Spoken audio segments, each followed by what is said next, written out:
नमस्कार दोस्तों, कुंदन एकेडमी के हिंदी ज्ञान यूट्यूब चैनल में आपका स्वागत है। आज पुनः एक नई लॉजिक और ट्रिक के साथ आए हैं। हिंदी के इस लेक्चर्स में हम भाषा के बारे में पढ़ेंगे कि भाषा क्या होती है। दोस्तों, जैसा कि आपको पता है कि हिंदी भी एक भाषा है, अंग्रेजी भी एक भाषा है, संस्कृत भी एक भाषा है, उर्दू भी एक भाषा है। तो भाषाओं का क्या काम होता है, भाषा का हमारे जीवन में क्या रोल होता है, इसके संबंध में भी हम लोग जानेंगे। तो ठीक है दोस्तों, चलते हैं, कंटिन्यू बने रहिएगा। देखिएगा, यहाँ अभी भाषा की हम परिभाषा देख रहे हैं, भाषा की उत्पत्ति के बारे में कि भाषा की उत्पत्ति कैसे हुई है। देखिएगा, भाषा संस्कृत के भाष शब्द से बना है, जिसका अर्थ बोलना अथवा विचार को प्रकट करना होता है। क्या दोस्तों, भाषा जो है संस्कृत के भाष शब्द से बना है। भाष क्या, ये धातु है ना, और इसी से जो है तो भाषा शब्द की उत्पत्ति हुई है, जिसका शाब्दिक अर्थ होता है बोलना या विचारों को प्रकट करना होता है। ठीक है दोस्तों, तो देखेंगे आगे इनकी परिभाषा को देखेंगे। परिभाषा क्या होती है, महत्वपूर्ण है, और इसके बाद जो है तो हम लोग आगे एक एक करके चीज़ों को पढ़ते चलेंगे। तो यहाँ देखिएगा, ये भाषा की यहाँ परिभाषा दी हुई है। हम परिभाषा को देखने जा रहे हैं यहाँ कि मनुष्य अपने मानसिक विचारों की अभिव्यक्ति के लिए जिस माध्यम का प्रयोग करता है उसे भाषा कहते हैं। ध्यान रहे दोस्तों, यहाँ बताया जा रहा है कि मनुष्य अपने मानसिक विचारों की अभिव्यक्ति के लिए जिस माध्यम का प्रयोग करता है उसे भाषा कहते हैं। तो दोस्तों, ये माध्यम क्या होता है, इस बात को थोड़ा समझना जरूरी है। समझिएगा, माध्यम को साधन कहा जा सकता है। साधन क्या होता है, जिसके द्वारा हम किसी कार्य को संपन्न करते हैं उसे साधन कहते हैं, माध्यम कहते हैं। जैसे दोस्तों समझिएगा कि यदि हमको लिखना है तो लिखने के लिए साधन क्या होगा, लिखने के लिए मतलब लेखन का कार्य संपन्न करने के लिए किस साधन की ज़रूरत होती है, कलम की ज़रूरत होती है। तो यहाँ पास साधन क्या होगा, पेन होगा या कलम होगा। जैसे दोस्तों हमको कहीं जाना है और जाने के लिए साधन क्या होगा, आपने सुना होगा कि वाहन होते हैं। तो यदि जो गाड़ी और वाहन होते हैं ये क्या होते हैं, जाने के लिए साधन होते हैं, मतलब माध्यम होते हैं। तो जाने का साधन क्या हो जाते हैं, वाहन हो जाते हैं। इसी प्रकार दोस्तों, यदि मान लीजिए कि किसी की हत्या करना है, या कहें तो युद्ध में जब युद्ध होता है तो युद्ध करने का क्या माध्यम होता है, या किसी के मार काट करने का क्या माध्यम होता है, हथियार। हथियार क्या होते हैं, माध्यम होते हैं, है ना। इसी प्रकार विचारों को व्यक्त करने के लिए माध्यम क्या होता है, विचारों को व्यक्त करने का माध्यम होती है भाषा। जैसे किसी को हम यदि कुछ बताना चाहते हैं, बोलना चाहते हैं, तो हमको कोई न कोई भाषा को माध्यम बनाना होगा। तो चलिए दोस्तों, आगे और चीज़ों को समझते हैं। भाषा की हमने परिभाषा दिया है। आगे देखिएगा, एक सामान्य शब्दों में यहाँ पास जो है तो परिभाषा दी गई है कि सामान्य शब्दों में देखेंगे कि भाषा वह साधन है जिसके द्वारा मनुष्य अपने भावों या विचारों को प्रकट करता है। क्या, जिसके द्वारा मनुष्य अपने भावों या विचारों को, यहाँ लिखा है, विचारों को बोलकर, लिखकर या संकेतों के द्वारा दूसरे मनुष्यों तक पहुंचाता है, उसे भाषा कहते हैं। दोस्तों, यहाँ पास कहा जा रहा है कि मनुष्य अपने मानसिक विचारों की अभिव्यक्ति जब विचारों को बोलकर, लिखकर या संकेतों के द्वारा दूसरे मनुष्य तक पहुंचाता है तो उसे क्या कहते हैं, भाषा कहते हैं। ये सामान्य शब्दों में है। आशा इसका यह है दोस्तों कि जब मनुष्य लिखित रूप से या मौखिक रूप से या सांकेतिक रूप से अपने विचारों को व्यक्त करता है तो उसे भी भाषा ही कहा जाता है। दोस्तों, मतलब उस माध्यम को, चूँकि लिखना एक माध्यम है, बोलना भी एक माध्यम है, और संकेतों के द्वारा भी विचारों को व्यक्त करना क्या होता है, एक सांकेतिक माध्यम ही कहलाता है। और दोस्तों, यही भाषा के प्रकार हो जाते हैं। आगे हम पढ़ेंगे, जब भाषा के 3 प्रकार आपको बताएंगे, तो यही लिखित भाषा, मौखिक भाषा और सांकेतिक भाषा होंगे। तो आगे हम पढ़ेंगे, इन चीज़ों को डिटेल से पढ़ेंगे। तो आगे देखते हैं, आगे अगले जो है तो कंडीशन को हम देखते हैं कि विचार भाषा क्या होते हैं। जैसा कि अभी हमने देखा कि विचारों के आदान प्रदान के एक माध्यम होते हैं। तो आगे हम देख रहे हैं, यहाँ देखिएगा, महत्वपूर्ण है दोस्तों, यहाँ भाषा की विशेषताएं हैं। क्या हैं दोस्तों? यहाँ भाषा की विशेषताएं हैं। जो प्रमुख विशेषताएं, वास्तव में भाषा की तो काफ़ी विशेषताएं होती हैं, लेकिन महत्वपूर्ण हम आपको विशेषताओं के बारे में बताएंगे। देखिएगा लगातार एक करके कि भाषा क्या होती है। दोस्तों इस वीडियो को जानना, सुनना और देखना इसलिए महत्वपूर्ण है कि किसी भी भाषा के बारे में आपको एक समझ पैदा होगी कि भाषा का क्या रोल होता है हमारे जीवन में। अब हम भाषा की विशेषताओं को पढ़ने जा रहे हैं जो कि बहुत महत्वपूर्ण है। इन विशेषताओं के बारे में जानेंगे। पहली विशेषता देखेंगे, भाषा एक सामाजिक प्रक्रिया। क्या दोस्तों? भाषा एक सामाजिक प्रक्रिया है। इससे ऐसा ये है दोस्तों कि जो भाषा का विकास होता है समाज में होता है। जैसे कि किसी जब बालक का जब जन्म होता है तो क्या वो किसी भाषा को बोलता हुआ आता है? नहीं दोस्तों, बल्कि एक प्राकृतिक गुण होता है उसमें। वो प्राकृतिक गुण होता है सुनने का। तो वो क्या होता है, जब सुनता है तो जब घर के लोग, घर के यानी कहे तो माता पिता और उसके परिवार के जो लोग होते हैं, जब उसको दुलारते हैं और उसको बोलते हैं, उससे बातें करते हैं, तो धीरे धीरे भाषा को अनुकरण करता है और अनुकरण करके धीरे धीरे भाषा को बोलने का प्रयास करता है और एक ऐसा समय आता है कि वह भाषा को सीख जाता है। तो ये इससे ऐसा ये है दोस्तों, ये आशय हुआ कि जो भाषा होता है, भाषा का जो विकास होता है तो क्या होता है, समाज में होता है। अतः कह सकते हैं कि भाषा एक सामाजिक प्रक्रिया है। ठीक है दोस्तों, आशा करता हूँ कि बात समझ में आ रही होगी। तो अगली हम दूसरी विशेषता को देखने जा रहे हैं कि भाषा पैतृक या आनुवांशिक संपत्ति नहीं है। दोस्तों समझिएगा, कोई ऐसी प्रॉपर्टी तो नहीं है कि जो पिता की हो तो वो बच्चे को भी दे दिया जाए, बालक को भी दे दिया जाए। भाषा कोई ऐसी संपत्ति नहीं है, बल्कि भाषा को अर्जित किया जाता है दोस्तों, ना कि आनुवांशिक है। जरूरी नहीं है कि हमारे माता पिता जो है तो जो जिस भाषा का प्रयोग करते बोलते हैं केवल हम उसी भाषा को बोलें और वो जानें।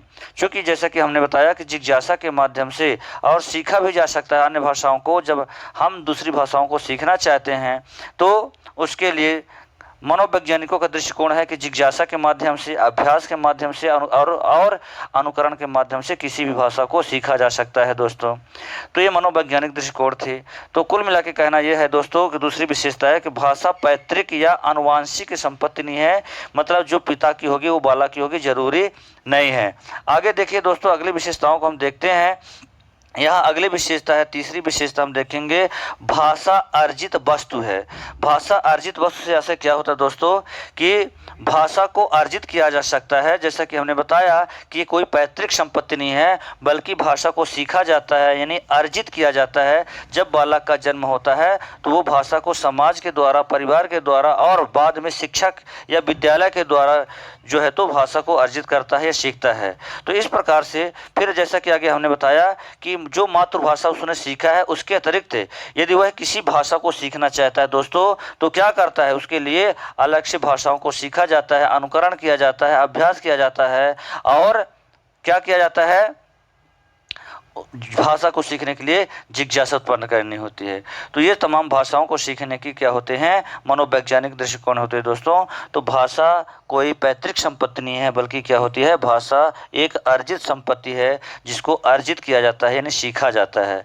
ठीक है दोस्तों, तो आगे अगली चौथी विशेषता हम देखने जा रहे हैं, भाषा परंपरागत वस्तु है। परंपरागत वस्तु से ऐसा ये होता है कि जो परंपराओं में होती है, मतलब जो हमारे लगातार पीढ़ी दर पीढ़ी चलती आ रही होती है, वो भाषा परंपरागत होती है। कहने का सही है कि हमारे पूर्वज जो बोलते हैं, जैसे हमारे माता पिता जो जिस भाषा का प्रयोग करते थे, अनायास ही है जब हमारा जन्म हुआ तो उस भाषा का प्रयोग हम भी करने लगे। अतः ये क्या हो गई, परंपरागत हो गई।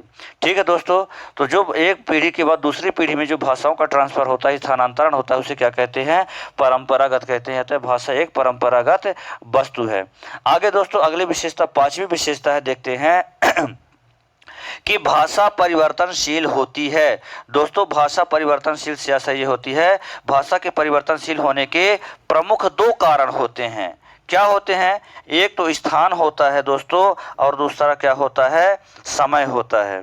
भाषा परिवर्तनशील से ऐसा ये होता है कि जैसे हिंदी की बात करें तो हिंदी की उत्पत्ति किससे हुई है, देखेंगे हिंदी की उत्पत्ति संस्कृत से हुई है। किससे दोस्तों, हिंदी भाषा की उत्पत्ति की बात की जाए तो हिंदी की उत्पत्ति संस्कृत से हुई है।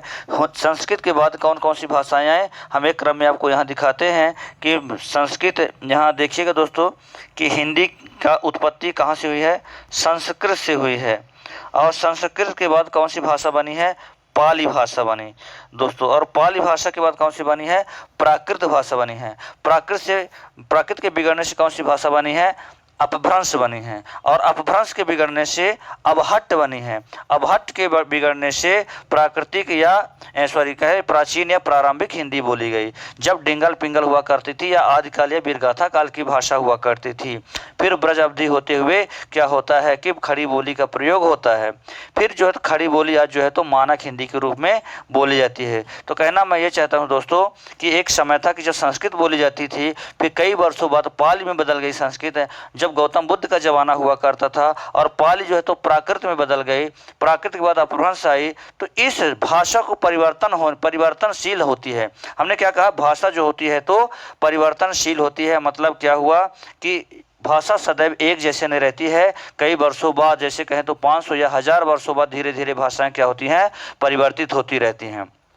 तो ये तो मैंने बताया समय के आधार पर, लेकिन भाषा स्थान के आधार पर भी परिवर्तनशील होती है। जरूरी नहीं है कि पूरे देश और दुनिया में जो होती है तो एक ही प्रकार की भाषाओं का एक समय में प्रयोग हो, है ना। स्थान के आधार पर भी भाषाएं परिवर्तनशील होती हैं। जैसे कहें कि राजस्थान भी हिंदी भाषी प्रदेश है, लेकिन वहाँ जो है तो वहाँ जयपुरी या ढूंढाड़ी बोली जाती है, मारवाड़ी बोली जाती है, मेवाती बोली जाती है, और कौन सी बोली जाती है? मालवी बोली जाती है। लेकिन एक मध्य प्रदेश भी राज्य है जो हिंदी भाषी राज्य है, जहाँ बघेली, बुंदेली, निमाड़ी और मालवी भी बोली जाती है दोस्तों। इसी प्रकार जैसे हरियाणा भी एक हिंदी भाषी राज्य है, जहाँ क्या बोली जाती है? हरियाणवी बोली जाती है, जिसे क्या कहते हैं? वांगरू कहते हैं दोस्तों। इसी प्रकार बिहार में भोजपुरी बोली जाती है और मैथिली बोली जाती है। इसी प्रकार तो राजस्थान और मध्य प्रदेश के अतिरिक्त ऐसे भी राज्य हैं दोस्तों जहां हिंदी भाषी राज्य होने के कारण वहां हिंदी भाषा तो बोली ही जाती है, लेकिन उनकी क्षेत्रीय भाषाएं भी होती हैं। तो स्थान के आधार पर कह सकते हैं कि परिवर्तनशील होती है। जैसे हमने कहा कि बिहार में बिहारी बोली जाती है और झारखंड में कौन सी बोली जाती है? मैथिली बोली जाती है ना। इसी प्रकार देखेंगे दोस्तों, जैसे छत्तीसगढ़ है वहाँ पंडवानी बोली जाती है। कौन सी? पांडवानी बोली जाती है ना, या छत्तीसगढ़ी भी कहते हैं। इसी प्रकार जैसे उत्तराखंड है, यहाँ कुमाऊँ क्षेत्र है, कुमाऊनी बोली जाती है। और जो है तो आपका हिमाचल प्रदेश वहाँ गढ़वाल क्षेत्र है, गढ़वाली बोली जाती है। तो इस प्रकार के ये तमाम हिंदी की उपभाषाएँ हैं। तो कहना मैं ये चाहता हूँ कि भाषा जो होती है तो परिवर्तनशील होती है, एक जैसे भाषाएँ नहीं होती हैं। तो स्थान के आधार पर मध्य प्रदेश में वो भाषाएं कुछ दूसरे आधार पर बोली जाती हैं, उनकी क्षेत्रीय बोलियों के आधार पर बोली जाती हैं। इसी प्रकार राजस्थान जैसा दूसरा स्टेट है तो वहाँ दूसरी प्रकार की हिंदी का प्रयोग किया जाता है। जैसे पहाड़ी हिंदी कहते हैं तो कुमाऊनी और गढ़वाली को पहाड़ी हिंदी कहते हैं, है ना। जैसे राजस्थानी हिंदी में 4 हो गए, मध्य प्रदेश की हिंदी में 4 आती हैं। इसी प्रकार बिहारी हिंदी भी जो होती है तो कितने प्रकार की होती है? जैसे कहते तो भोजपुरी हो गई, मैथिली हो गई, और कौन सा होगी? मगही हो गई। तो इस प्रकार से जो होती है तो भाषा परिवर्तनशील होती है दोस्तों। अगली विशेषता हम देखने जा रहे हैं, छठवीं विशेषता है कौन सी? भाषा व्याकरण द्वारा नियंत्रित होती है। दोस्तों आपको पता है कि यदि इस भाषा को सुंदर और ढंग से यदि बोलना है, उसको व्यवस्थित बोलना है, तो क्या होता है? भाषा में व्याकरण का ज्ञान अवश्य होना चाहिए। कई बार हम लोग अशुद्ध शब्दों का प्रयोग कर देते हैं, या कहें तो वर्तनी संबंधी अशुद्धियाँ कर देते हैं, या व्याकरण का ज्ञान न होने की वजह से सही सटीक शब्दों का प्रयोग नहीं करते हैं। तो क्या होती है? भाषा जो होती है तो व्याकरण सम्मत होती है, परिनिष्ठित होती है ना। भाषा शुद्ध परिनिष्ठित यानी साहित्यिक भाषा को क्या कहते हैं? परिनिष्ठित भाषा कहते हैं। तो इस प्रकार हमने देखा कि भाषा व्याकरण द्वारा नियंत्रित होती है। यदि व्याकरण न हो तो भाषा क्या हो? नियंत्रित नहीं होगी। तो उसकी व्यवस्था जैसे हमने आपको जैसे समझिएगा कि जो छंद होते हैं यति तुक लय और मात्राओं से बंधे होते हैं, इसी प्रकार जो होती भाषा होती है तो क्या होती है? व्याकरण से बंधी हुई होती है। ठीक है ना। तो इस प्रकार से हमने देखा विशेषताओं को। अगली विशेषता देखेंगे दोस्तों, सातवीं विशेषता यहाँ देखिएगा। सातवीं विशेषता के बारे में बताया गया कि प्रत्येक भाषा की भौगोलिक और ऐतिहासिक सीमा होती है। दोस्तों समझिएगा कि जैसे भारत में ही कई जैसे 28 राज्य हैं, तो प्रत्येक राज्यों की सीमा के अंदर अलग अलग प्रकार की भाषाएं होती हैं। मतलब एक भौगोलिक सीमा के अंतर्गत ही बोली जाती हैं। जैसे मध्य प्रदेश में एक भौगोलिक सीमा के अंतर्गत हिंदी बोली जाती है, राजस्थान में एक भौगोलिक सीमा के अंतर्गत बोली जाती है। लेकिन देखिए देखिएगा कहें तो दूसरे राज्यों में अलग अलग प्रकार की भाषाएं भी होती हैं। जैसे देखें दक्षिण भारत के जितने भी राज्य हैं, जैसे कर्नाटक में कन्नड़ बोली जाती है देखेंगे, और तमिलनाडु में तमिल बोली जाती है। इसी प्रकार केरल में मलयालम बोली जाती है देखेंगे। जैसे महाराष्ट्र में मराठी बोली जाती है, गोवा में कोंकणी बोली जाती है, और उड़ीसा में ओडिसी बोली जाती है। तो ये सब क्या है, दक्षिण भारत की प्रत्येक सब भाषाओं, हर राज्यों की अलग अलग भाषाएं यहाँ देखने को मिलती हैं और एक भौगोलिक सीमा के अंतर्गत ही हैं, है ना। मतलब ऐसा नहीं है कि संपूर्ण देश में एक ही भाषा का प्रयोग किया जाता है। तो इनका एक भौगोलिक सीमा होती है ना, इनका एक ऐतिहासिक सीमा होती है जो इतिहास से होता है। यानी साहित्य, जैसे ब्रज और अवधि में साहित्य लिखा जाता है तो इनका अपना एक साहित्य है, इतिहास है। तो इस प्रकार से देखेंगे। 8वीं विशेषता होती है दोस्तों, भाषा का प्रवाह सरल से कठिन की ओर होता है। दोस्तों बहुत महत्वपूर्ण विशेषता है ये कि भाषा का प्रवाह कहाँ से, सरल से कठिन की ओर होता है। प्रायः भाषा जो प्रारंभिक रूप होता है तो उसका प्रारंभिक रूप प्रायः कठिन होता है, लेकिन जैसे जैसे धीरे धीरे भाषा परिवर्तित होती है तो वो अपने सरल रूप की ओर अग्रसर होती है। कहने का आशय यह है दोस्तों कि जैसे हिंदी भाषा की उत्पत्ति किससे हुई है, संस्कृत से हुई है। फिर संस्कृत के बाद पाली भाषा का विकास हुआ, पाली भाषा के बाद प्राकृत भाषा का विकास हुआ, प्राकृत के बाद अपभ्रंश का, अपभ्रंश के बाद अवहट्ट का, अवहट्ट के बाद प्राचीन और प्रारंभिक हिंदी का विकास हुआ। तो कहना मैं ये चाहता हूं दोस्तों कि आज जो जन सामान्य की भाषा है, खड़ी बोली है या हिंदी है, जो मानक हिंदी के रूप से जानी जाती है, तो आज सबकी भाषा, जन सामान्य की भाषा हिंदी है। लेकिन आज संस्कृत बोलना, पाली और प्राकृत भाषा बोलना जन सामान्य की बात नहीं है। पूरे समाज और पूरे लोग इसका इस्तेमाल नहीं करते हैं। तो इस प्रकार से कह सकते हैं कि संस्कृत और पाली प्राकृत बोलना हमारे लिए कठिन है, जैसा कि खड़ी बोली बोलना उतना ही सरल होता है। तो मैं कह सकता हूं कि भाषा का जो प्रवाह हुआ है वो जो, या कहें तो विकास जो हुआ है, तो कठिन से सरल की ओर हुआ है।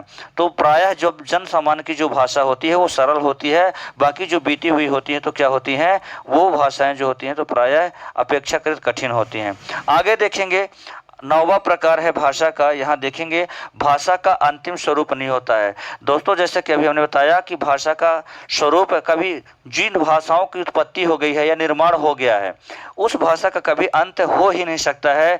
जैसे देखिएगा क्या संस्कृत का अंत हो गया है, क्योंकि संस्कृत के बदलने से पाली बनी, प्राकृत बनी, और आज धीरे धीरे भाषा कहाँ पहुँच गई, हिंदी में पहुँच गई। कहने का आशय ये है कि हिंदी की आदि जननी और हिंदी की माता कौन है, संस्कृत है। मतलब हिंदी की उत्पत्ति किससे हुई है, संस्कृत से हुई है। पर क्या संस्कृत लुप्त हो गई है, नहीं हुई है। इसी प्रकार देखिएगा जिन देशों में, जैसे अंग्रेजी देखिएगा, भारत में क्या लुप्त हो गई है, अंग्रेज तो चले गए, पर क्या यहाँ अंग्रेजी लुप्त हो गई है, नहीं हुई है।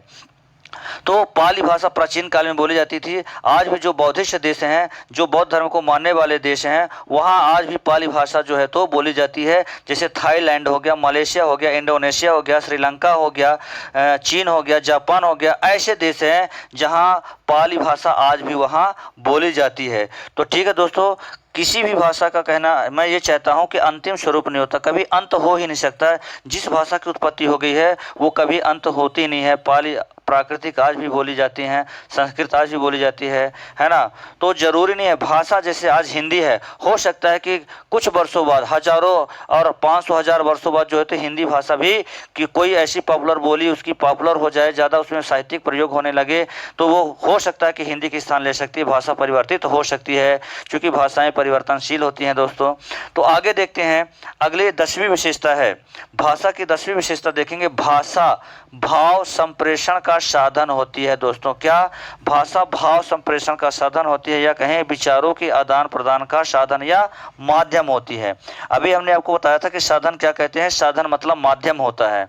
तो विचारों को व्यक्त करने का माध्यम क्या होता है, भाषा होती है। और हमने बताया है कि भाषा के माध्यम क्या क्या हो सकते हैं, लिखित हो सकता है, मौखिक हो सकता है और सांकेतिक भाषा हो सकती है। ठीक है दोस्तों, और यही भाषा के 3 प्रकार हो जाएंगे। आज के लिए इतना ही, मिलेंगे अगली क्लास में, अगली वीडियो के साथ में जब हम भाषा के सेकंड पार्ट को देखेंगे, भाषा की विशेषताएं देखेंगे और भाषा के मनोवैज्ञानिक दृष्टिकोण देखेंगे, भाषा के विकास क्रम को देखेंगे कि किसी भाषा का विकास कैसे होता है, और इस प्रकार भाषा की सबसे बड़ी इकाई और सबसे छोटी इकाई देखेंगे। और भाषा की सबसे छोटी इकाई वर्ण होती है और वर्ण से ही वर्णमाला पढ़ना शुरू कर देंगे दोस्तों। तो लगातार नई नई वीडियो आएंगे दोस्तों। वीडियो को लाइक करें, सब्सक्राइब करें और शेयर जरूर करें। आपका सहयोग बहुत ही हमारे लिए कीमती होगा दोस्तों। गुड डे, धन्यवाद, मुस्कुराते रहिए।